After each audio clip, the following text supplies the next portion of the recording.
Man ana, man ana, man ana. Seorang pemuda di tahun 60-an hadir di kota Daeng dengan membawa keahlian sebagai seorang tukang jahit. Pemuda tersebut di kemudian hari biasa disapa dengan panggilan Datok Haji Muhammad Ramli. Selain menjahit, beliau juga adalah seorang pengembara jiwa yang tidak sedikit mendatangi para ulama untuk menggali ilmu ketauhidan. Ada dua orang sahabat beliau yang bernama Haji Maki dan Haji Hasan Tahir. Alkisah sampailah Haji Ramli pada ledakan jiwa yang tak tertahankan untuk menyuarakan isi hati kepada kaum muslimin, namun apalah daya, beliau sama sekali tidak fasih dalam berbahasa Al-Quran. Beliau mencoba untuk berkonsultasi kepada beberapa guru beliau di antaranya, Haji Gurdan dari Banjarmasin, Haji Babagaya dari Takalar, Habib Basalamah dari Makassar dan termasuk sahabat beliau Waliullah Habib Salim Bahmi dari Luwuk Banggai. Beliau pun memutuskan untuk merantau ke kota pahlawan Surabaya. Namun apa yang terjadi tidaklah sesuai harapan, beliau mendapatkan banyak hujatan khususnya di kalangan ulama. Bertemulah beliau dengan seseorang yang kelak menjadi sahabat, dialah Haji Maki.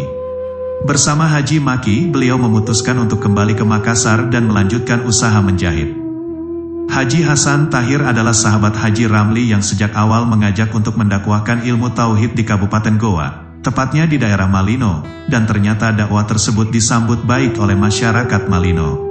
Di tahun 1968, Haji Hasan yang sudah bergelar ustadz kala itu, mendapatkan petunjuk bahwa kata hati yang selama ini didakwahkan merupakan pengejauhan tahan dari sebuah nur yang sangat dahsyat, yaitu Nur Muhammad Rasulullah Shallallahu Alaihi Wasallam.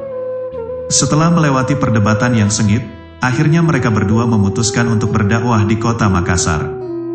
Pada tahun yang sama, Haji Hasan Tahir dibayat oleh Haji Ramli menyusul seorang sahabat Andi Aries dan seterusnya. Beberapa tahun kemudian Haji Muhammad Ramli beserta Haji Hasan Tahir dan Andi Aries menunaikan ibadah haji.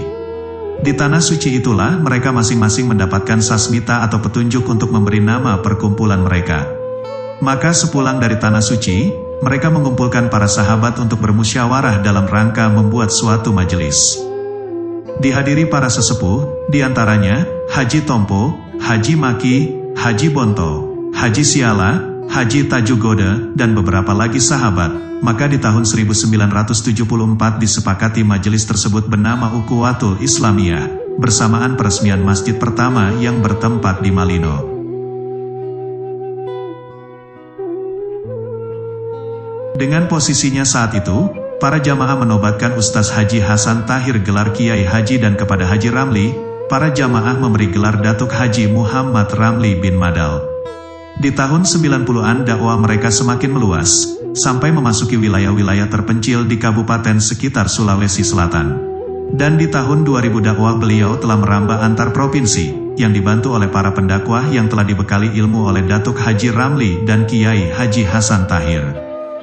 Kini, dakwah dan ajaran Ukhuwatul Islamiyah telah menyebar ke beberapa provinsi seperti Banda Aceh, Palembang, Pangkal Pinang, Pekanbaru, Bogor, Bandung, Jakarta, Surabaya, Mataram Lombok, Manado, Palopo, Kendari, Mamuju, Bali, Bima, Balikpapan, Banjarmasin, Pontianak, Palangkaraya, Sampit, Nunukan. Bahkan dakwah Ukhuwatul Ilmiyah sudah sampai ke luar negeri di antaranya Makkah Al-Mukarramah, Brunei, Malaysia, Singapura, dan sebagainya. Di tengah perkembangan dakwah yang demikian, kini Majelis Ukhuwatul Islamiyah resmi berbentuk yayasan. Ada dua yayasan yang beroperasi dengan bidang masing-masing.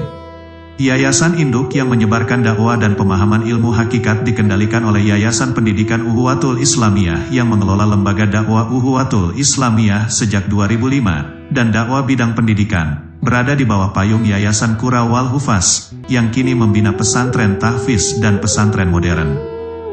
Demikian selayang pandang Majelis Ukhuwatul Islamiyah yang kantor pusatnya berada di Panciro tepatnya di Jalan Poros Takciri, Kabupaten Goa.